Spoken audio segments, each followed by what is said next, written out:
Hi there. Welcome to the program. If you've seen a motion picture called The King of Comedy, it deals with a gentleman whose only desire in life is to perform stand-up comedy on a late-night talk show. Tonight, on this program, we have the gentleman who wrote the screenplay. His name is Paul Zimmerman. And for the first time anywhere in America, anywhere in North America, Mr. Zimmerman is going to get a chance to perform stand-up comedy. And this is a first for him and for us. Please welcome now the man who wrote the motion picture, the King of Comedy, Paul Zimmerman.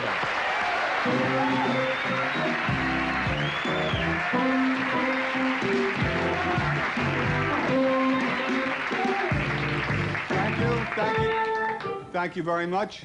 Appreciate the applause, but I know what you're thinking.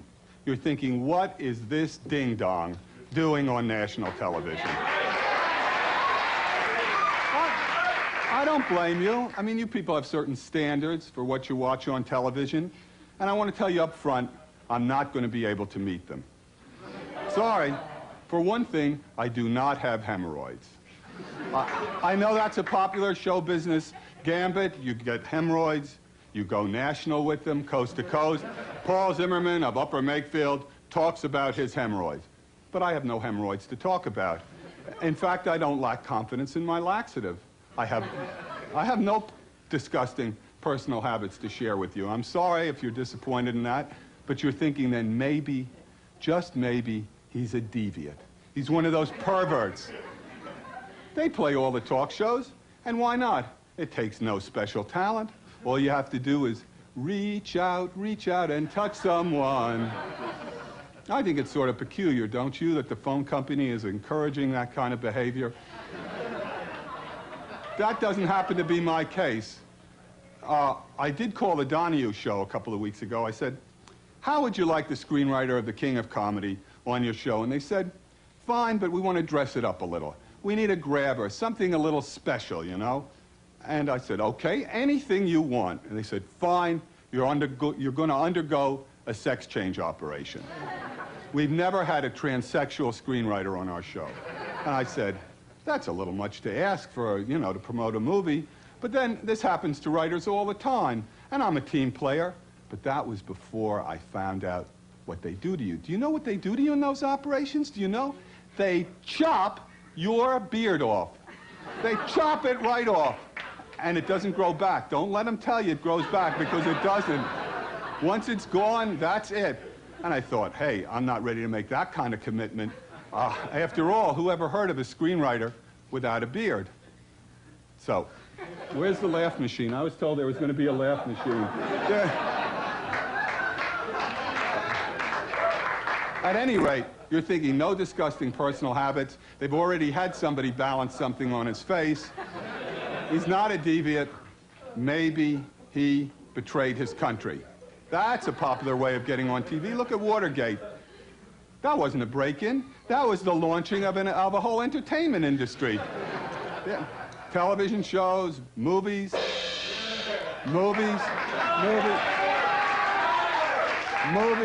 television shows. Did you read where Richard Nixon is getting his own series on cable? How many of you have heard about that? I'm not kidding. Oh, you think that's terrific, huh? Actually, they taped the first show, and I hear it's very revealing, except somebody erased the first 18.5 minutes.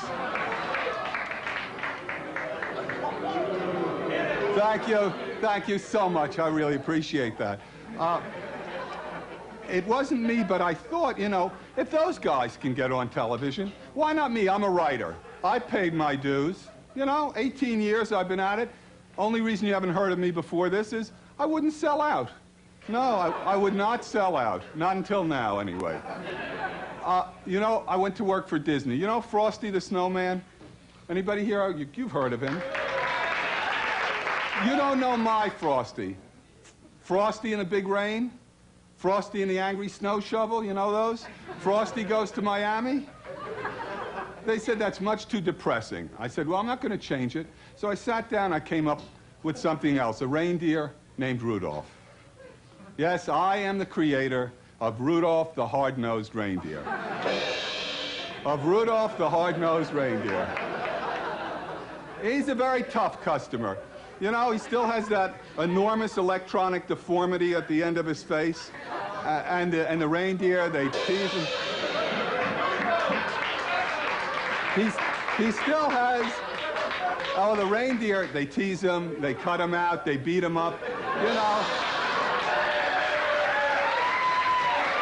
Yeah, you're my kind of crowd, nice and bloodthirsty. So, you know, when Santa comes along, he thinks, see, you can make it too good. When Santa comes along, he thinks, you know, he's asking favors. He thinks, where was this guy when they were beating my brains out? Suddenly, he wants me to be a pilot. So he says, okay.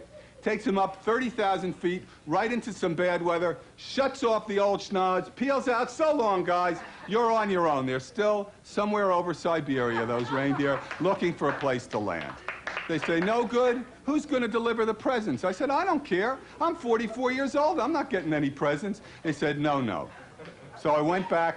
I came up with one last character, an extraterrestrial who's cut off. That's right. I wrote the first version of E.T. Like, you know, he comes into the little California town, except in my version, they don't help him.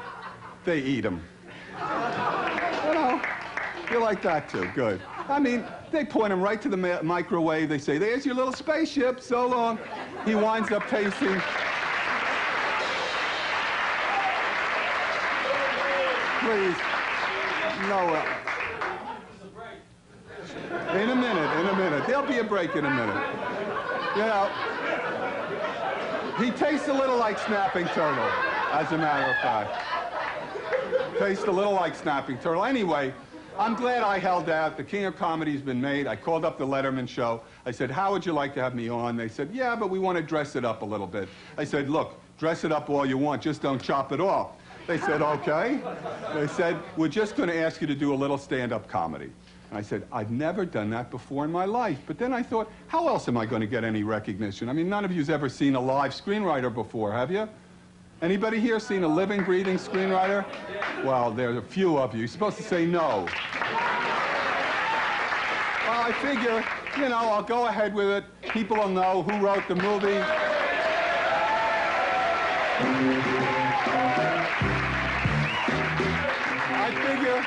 I figure, what do I have to lose?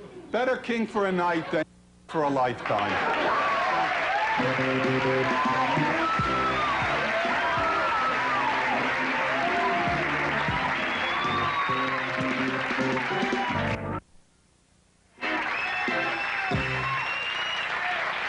Thank you, ladies and gentlemen. This, of course, is Paul Zimmerman, the man who wrote the terribly successful motion picture, The King of Comedy.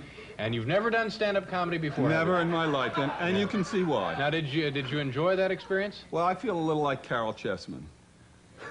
It's like sitting in the... It's really very tough. The one thing that you don't know is how to deal with an audience. As a writer, you can write a routine. That's right. But then there's a living, breathing crowd. They are living and breathing, aren't they? This is a fine audience. Don't turn on this audience. Now, how long did it take you to prepare the act? 2.5 weeks, 24 hours a day. Yeah. And did you try it out on an audience before you did this? Yes, I did, and about half the stuff was thrown out, and that's the stuff I used. Now which audience? Who was the audience? There was a premiere, a local premiere for The King of Comedy, and people came, and then we had a reception afterwards, and I did it in front of 300 people, and it was okay, and I improved it. That was the improved version, if you can believe it. You can imagine what those three all wanted their money back. Now, in the screenplay, you had to write De Niro's stand-up. Yeah, but that's for another character. That's the best monologue I could write for somebody who's strange, really strange, even stranger than I am, if that's possible to believe. And I wrote that in 1973. The whole screenplay you wrote. Yeah. Now, is there much of you in the character of Rupert? Yeah, a lot is and a lot isn't, yeah. Now, has this been a burning desire for you to do stand-up comedy on TV for a while? Used to be, yeah. Just burned out. It's funny how fast that can happen. And what have you learned from this experience, Paul? Never to do it again, David.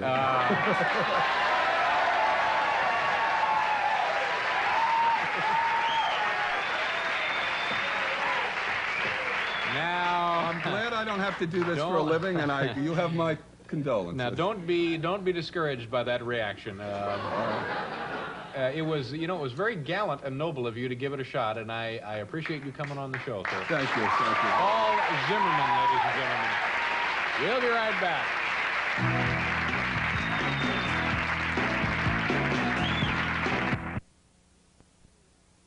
Thank you very much, Bill. We've had to reschedule a visit with the actor who plays Bud Melman for another evening. That will perhaps be next week. Well, all right, we'll come over to your place and do it. I want to thank my guest tonight, Mr. Paul Zimmerman. Thanks again, Paul. Klaus Kinski, Edward Kennedy, you remember the man who balances things on his face. Paul Schaefer and the band, Mr. Bill Wendell. Monday, Viva, George Miller, and Roger Corman. Have a good weekend. Good night.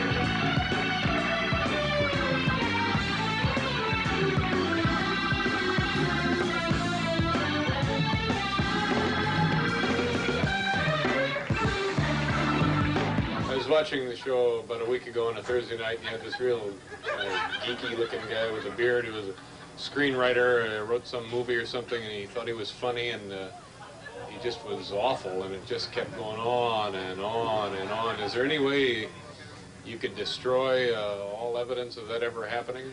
Yeah, I'm glad you brought that up. What they're talking about, last Thursday night, we had Paul Zimmerman on, the man who wrote King of Comedy, and it was a desire of his all his life to do comedy on a television show, and if you stayed through it, you know that it was two things. It was long and it was awful, so I'll be happy to take care of this for you. The only existing videotape evidence of his appearance on our show. Don't waste any time. Vibrate it. Now, back over it. Okay, again. Do it again. Yeah, okay. Thank you very much. Thank you.